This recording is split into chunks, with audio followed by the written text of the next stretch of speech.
The factory tells you the sample is free. Then the invoice arrives. $45 just to ship it. 1 unit.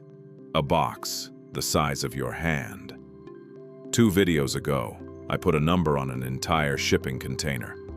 $3,400 to cross the Pacific. About 7 cents a unit once you divide it out. Same ocean, same product. $45. Nobody scammed you. That is the correct price, because a sample is the one moment in this entire chain where the volume disappears. And the second the volume disappears, you finally see what things actually cost. And $45 is only the half of it you can see. Somebody else paid the other half. I've exported out of China for years, and I've sent a lot of these boxes. So today, why some samples are free, why some are not, what actually happens inside a factory when you ask for one, and how to spot a sample scam before it costs you an order. Your $45 was freight. That's your half of the bill. The factory paid a bill too. You never saw it, and theirs is usually the bigger one. So a sample is really 2 problems, and they're paid by 2 different people. Problem 1, making it. That one is on them. A production line is built for 10,000 units. Before it makes anything, someone has to set the machine, swap the color, purge the line, run a first article, and get it checked. Those steps cost the same whether the run is 10,000 pieces or 1. Spread across 10,000, you never see them. Spread across 1, that single piece is carrying the whole thing on its back. And if you want your color, your logo, your dimensions, now you're touching tooling. A modified mold, a new plate, a custom print film. That's not a unit cost. That's an entry fee. So when a factory quotes a sample, the number in their head was never unit price times 1. It was what it costs to start and stop the line once. Problem 2, moving it. That one is on you, and now you're looking at your own invoice. In a container, your unit crosses the ocean for pennies because it travels with a 50,000 siblings. A sample has no siblings. It flies, it clears customs alone. It gets hand-delivered to a desk in Ohio in 9 days. Ocean freight sells you patience. Express sells you speed. You are paying for the second one at retail.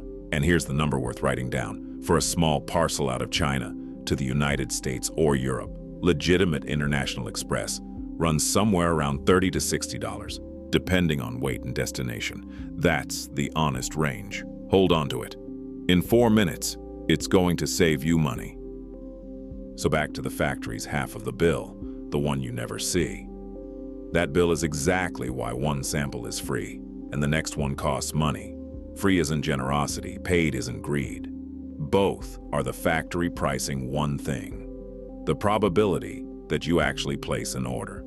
Samples tend to be free when 3 things are true. The item is a stock product sitting in their warehouse, or you're already a customer, or your inquiry reads like a real buyer, company domain, specific dimensions, a quantity that matches their line. Samples cost money when the opposite is true.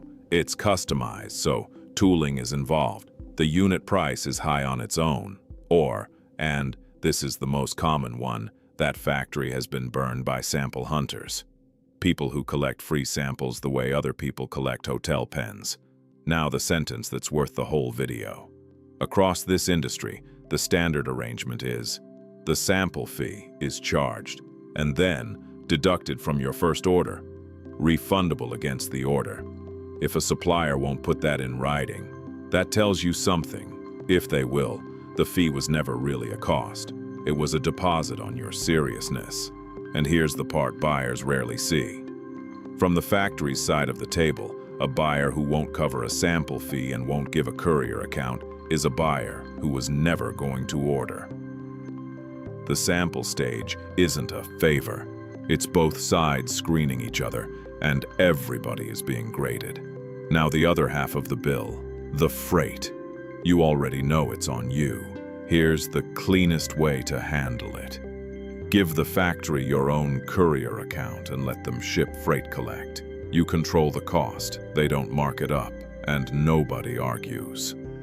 Let's follow your inquiry inside the building. It lands with a salesperson. Their first job isn't quoting you, it's deciding whether you're worth spending favors on. Because inside a factory, a sample is an interruption. The line is running a real order. To make your one piece, somebody has to stop it, change the color, run your unit, and change everything back. That takes the floor manager's approval, and the floor manager is measured on output. So your salesperson is going downstairs to owe someone for one box. That's why the timelines look the way they do. A stock item ships in 2 or 3 days. A normal customization takes 1 to 2 weeks. Anything touching a mold is 3 to 4, which means if someone promises you a fully custom sample in 72 hours, one of 2 things is happening. They're not telling the truth, or they already have something close enough sitting on a shelf, and they're hoping that you won't look too hard. And here's the detail almost nobody tells buyers. The unit that arrives at your desk usually didn't come off the production line at all. It was made by hand by the most experienced person in the building, with the best material in the warehouse, and it was inspected 3 times before it went in the box. That sample may be better than anything the factory can produce at scale. Hold on to that sentence. The next 3 minutes are built on it. Now the part you came for. 3 scams in order of how obvious they are. 1, the fee that buys nothing. You pay a sample fee and the box never arrives, or what arrives isn't what you asked for. The signals are always the same. A price far below everyone else's, a personal email address instead of a company one, and a request to send the fee to an individual's account. 2, free sample, $300 shipping. Remember the honest range, 30 to 60. When the freight quote is 300, the sample was bait and the shipping became their margin. You already know the fix. Send your own courier account and let them ship collect. Watch how fast that conversation changes. 3, the forwarded sample. What arrives was made by a completely different factory. You're negotiating unit prices with someone who doesn't own a workshop, and you'll find out at production time. But none of those is what actually costs people the most money. Go back to what I said a minute ago.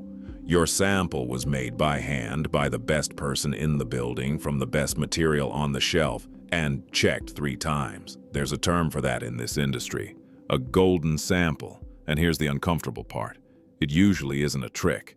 Nobody decided to deceive you. Give any factory anywhere on Earth 1 unit and unlimited attention, and it will beat what the same factory does at 50,000 units with a clock running. That gap isn't fraud, it's arithmetic. Which is why experienced buyers don't ask, is this sample good?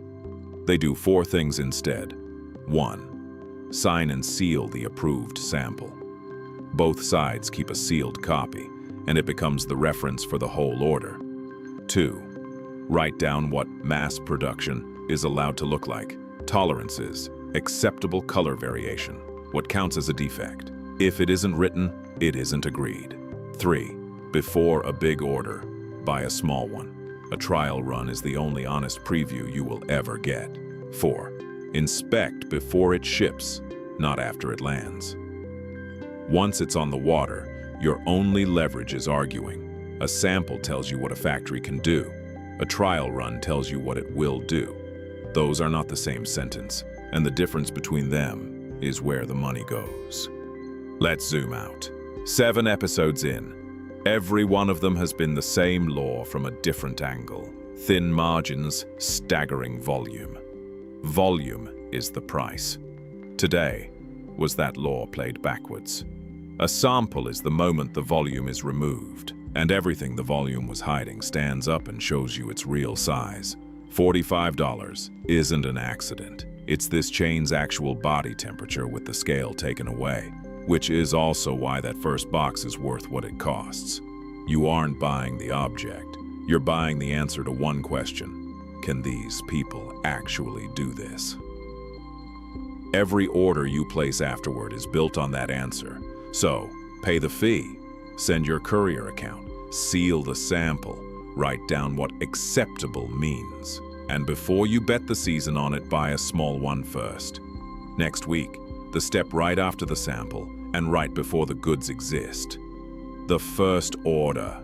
the deposit, the balance, and who 3070 is really protecting. It's the moment your money leaves the building and the goods don't exist yet.